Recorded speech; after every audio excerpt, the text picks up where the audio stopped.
What's up, agents? Zero here, and welcome back to another Minecraft Pocket Edition Redstone video. And today we're going to be taking a look at 5 different piston related circuits and tips from Minecraft Pocket Edition. Now, I say Minecraft Pocket Edition, but a number of these things I'm going to show you today will apply to other versions of Minecraft. But anyway, guys, let's go ahead and get started. So this first thing right here, we have our beautiful smooth stone wall, and it looks pretty much like a normal stone wall.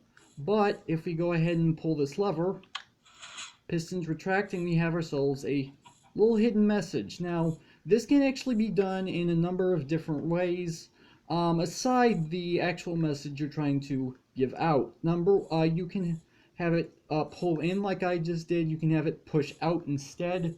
I actually did some experimenting. You can actually do this using redstone blocks and redstone lamps, and that'll give you a message. However, that will only pull out redstone power to the blocks the redstone blocks are on.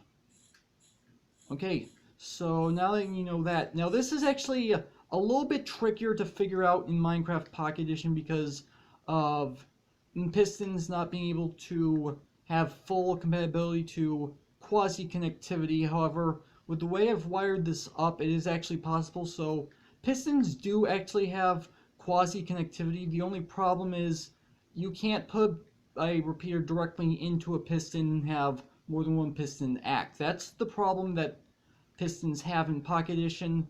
However, this form of quasi-connectivity, Pistons are actually able to function off of, which is actually going to be a whole lot easier for a lot of people who are working with pistons. Moving right along, we are going to be taking a look at piston push limits. So as you can tell, we have a row of blocks numbered from 1 all the way up to 15, and it's set up so that you can only, that each time you add a block, the lamps will be powered. So if I go ahead and, so as you can see, we have 10 blocks in a row right now. If I put a block on this observer, it pushes the block, so now we're up to 11.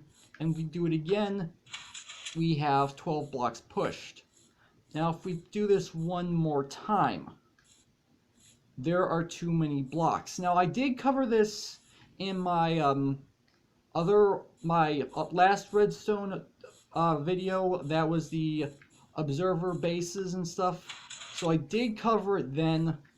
And the reason why I'm covering it again, because there is actually a little trick that you can do regarding this, and that's actually shortening the push limit pistons have. And the way you do that is by using another piston. So as you can see, I have a piston firing upwards to this 10 block, and we are currently at 7. So if we put a block down, it just pushes 8 blocks, and now it pushes 9 blocks.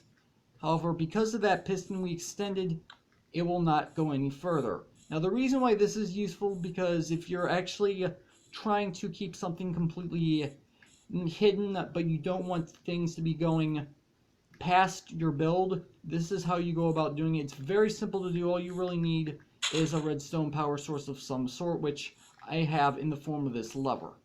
So yeah, so next up is how pistons react to blocks with inventories. Now this is an MCPE exclusive. Other versions of Minecraft do not have this compatibility as of yet. So right here we have a chest with a few items in here and a hopper with a few items in here. If we go ahead and flick this lever, the chest and hopper still have their inventories, and then we retract them. They're fine. Same goes with dispensers and droppers. And again, this is a MCPE exclusive, and they still have their inventory. And what's actually really interesting is that it does actually work with furnaces and brewing stands. So if I go ahead and pull this stuff out, let's go ahead and pull out our coal, pull out our chicken, our water bottles, and another wart. So if we go ahead and go in here, we put our coal in here, and then we go ahead and put our chicken in here, and we go ahead and start brewing our potions, and then we put our nether wart in here.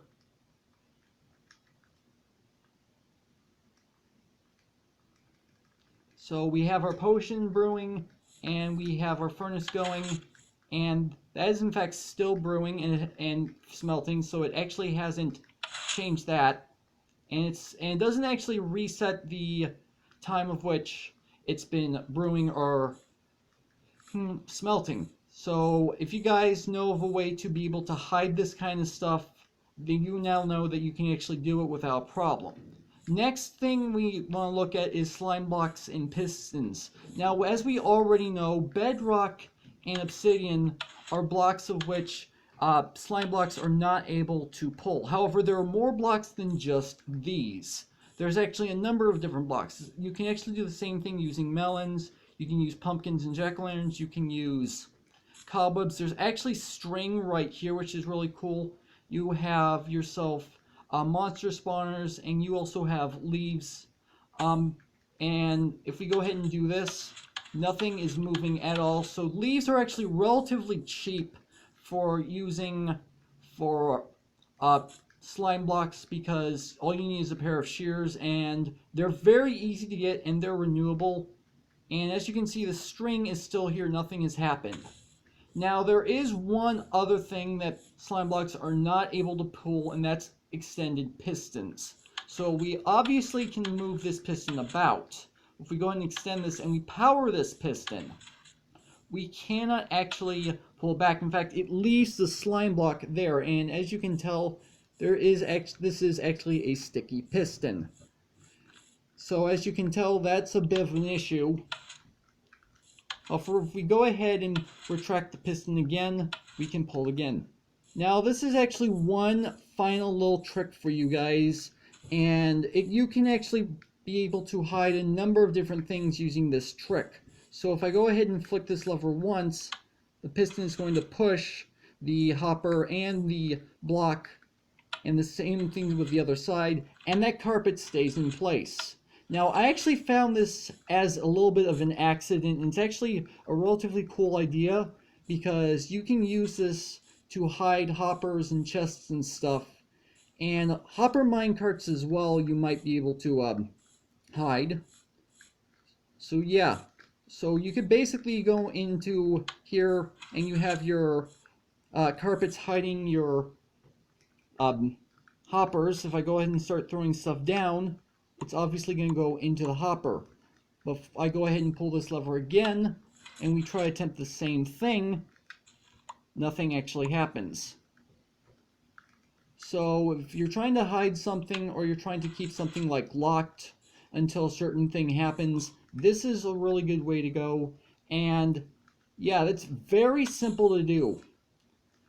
Anyway, guys, that's actually it for this little video. I hope you guys did enjoy. I know it's a little short than in some of my other videos, but hey, it's just things I happen to find out about pistons. If you guys enjoyed this video, make sure to hit that like button. Also, make sure to hit that subscribe button. And thank you guys for watching. And with that, I will see you guys later.